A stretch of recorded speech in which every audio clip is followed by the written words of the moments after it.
Ես կրկնեմ, մեր կայքում մանրամասն պարզաբանումը տրված է։ Կարծել եք, որպեսզի հարցազրույցան եք, ոչ թե որ դուք բողոքում եք կայքին։ Դուք երգում եք, որ նման բան է եղել։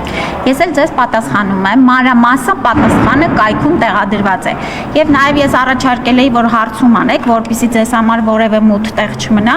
Հարցում չստացանք, բայց այնուամենայնիվ կայքում տեղադրել ենք։ Հաստատ ունենք, գիտենք։ Հիանալի է։ Դուք որպես առողջապահության նախարար, եթե իսկապես Սուրեն Նազիմյանը 87 միլիոն դրամի խախտում է արել, այս մի քանի տարիների ընթացքում ինչու չեն կալանավորել Սուրեն Նազիմյանը։ Հարգելիս, ես պատասխանել եմ հարցին, այլևս ավելացնելու ոչինչ չունեմ։ Պատասխանել եմ։ Հարցում արեք ու այդ հարցերը չեք պատասխանել։ Եվ առանց հարցմանել մանրամասն պատասխանել եմ, այլևս այդ շահարկումներին, ստահոդ պնդումներին ավելացնելու որևէ միտք, ցանկություն չունեմ։ Խախտում եղել է թե ոչ։ Նորից կրկնել նույն պատասխանը ինձ թվում է չարժի։ Ինչով եք պայմանավորում ձեր եւ տվյալ անձի միջև արկա լարվածությունը, աշխատանքային է, միջանձնային է, ինչով պայմանավորվում։ Ես որևէ մեկի նկատմամբ չունեմ լարվածություն, այդ թվում նաև պարոն Նազիմյանի, թե ինքը ինչ ունի լարվածություն, թե ոչ լարվածություն տեղյակ չեմ։ Այս ընթացքում հաճախակի այս տարիներին ինչ որ արել տիկին Ավանեսյան, տարբեր անձանց հետ այդ լարվածությունը եղավ, հա, ձեր տեղակալների, Ծաղիկ Վարդանյանի, էլի մարդկանցի կարող եմ նշել, որոնք որ Արտակ Մանուկյանի, այսինքն ինչ որ տնօրենների դուք ազատեցիք, հետո նրանք դիմեցին դատարանային, հաղթեցին, վիճարկեցին ձեր ազատում ընտրում, վերականգնվեցին, հետո ինչ որ հետո ինչ որ հանգամանքներ դելելով էլի այնպեսի պայմաններ ստեղծեցիք, այդ մարդը ստիպված եղան աշխատել դուրս եկան, վճարեց պետությունը դրա դիմաց։ Ես կարծում եմ ձեր նկարագրածը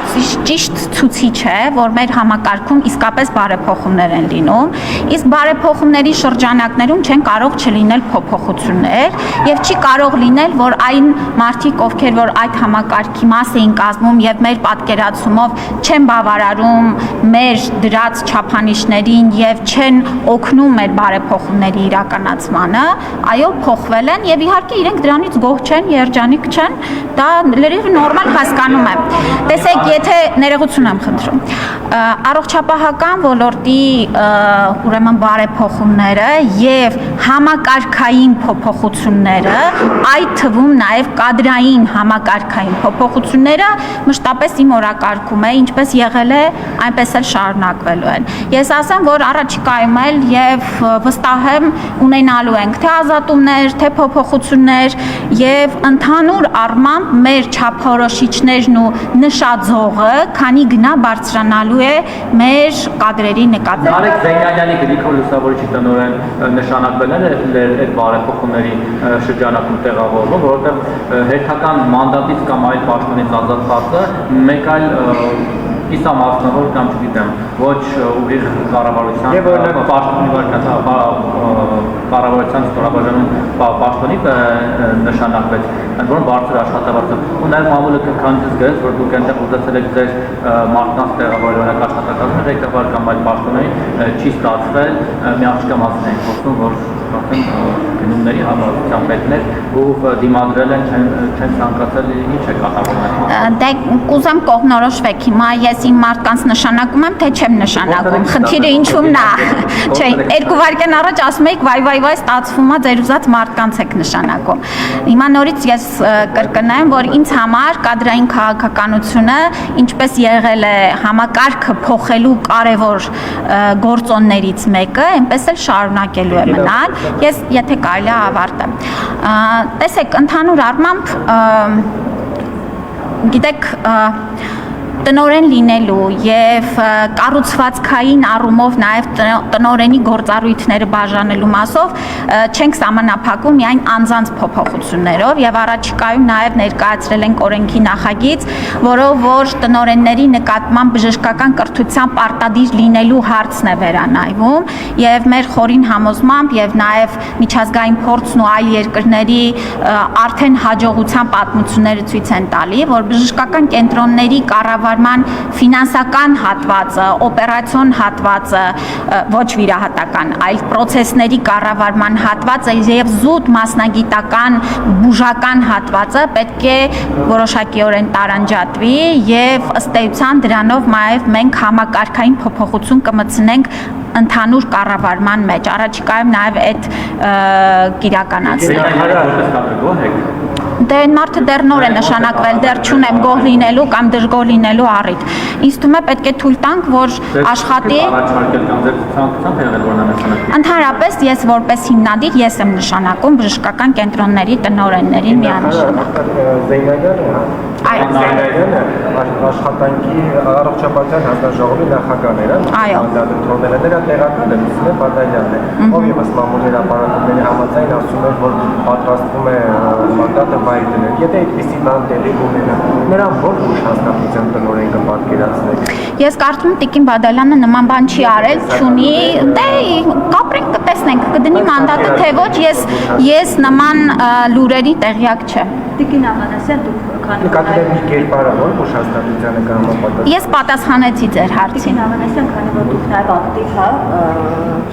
կուսակցության նիստերին եք մասնակցում, Նիկոլ Փաշինյանի հետ գնում եմ արժան նրա հետ ակտիվ էսպես շրջում եք, այլ հետաքրքիր է։ Այդ որտեղ եմ ակտիվ շրջել։ Բավականին ակտիվ ԿՊ-ի նիստերին մասնակցում։ Այո, իհարկե։ Գյումրի եք մարզերը գնում է, օրինակ հետաքրքիր որպես կուսակցական հարցած դուրս առողջապահության ոլորտից։ Մենակ ինչպես է վերաբերվում, երբ որ ազգային ժողովի նիստերի ժամանակ հրապարակավ Նիկոլ Փաշինյանը ոչ կոռեկտ իհարկե չի ցանկանա կրկնել դիմադիրներին վիրավորում, բղավում է, դա ձեզ համար օրինակ որպես թիմի անդամ, դա ոչ եք համարում։ Շատ հետաքրքիր է, որ դուք տենց հարցը շատ այսպես բան եք հստակ եք տալիս եւ օրինակ չեք տալիս ընդհանուր առմամբ ինչպես եք վերաբերվում սուր արտահայտումներին կամ հայհոյանքներին, ընդհանուր կամ բռնությանը։ Տեսեք, ընդհանուր առմամբ դե պատասխանեմ։ Ընդհանուր առմամբ ես հայհոյանքներին շատ վատ եմ վերաբերվում, բռնությանը շատ վատ եմ վերաբերվում եւ կարծում եմ, որ ցանկացած իրավիճակում պետք է հնարավորինս ուրեմն մնանք հայհոյանքից եւ բռնությունից դուրս, այսքանը։ Տիկին Ավանեսյան, ներողություն, այդ ձեր ողջերի բարեկամ իսկի հեռավոր բարեկամ Արսեն Թորոսյանն երեք հայհոյում էր ամբիոնից, որտեղ շատ պատկերավոր էր հայհոյում։ Այդ դու դրան ոնց եք վերաբերվում։ Ես արդեն ասացի, ես ցանկացած հայհոյանքին վատ եմ վերաբերում։ Նիստերի ժամանակ Ես հրապարակավ դա ասեցի։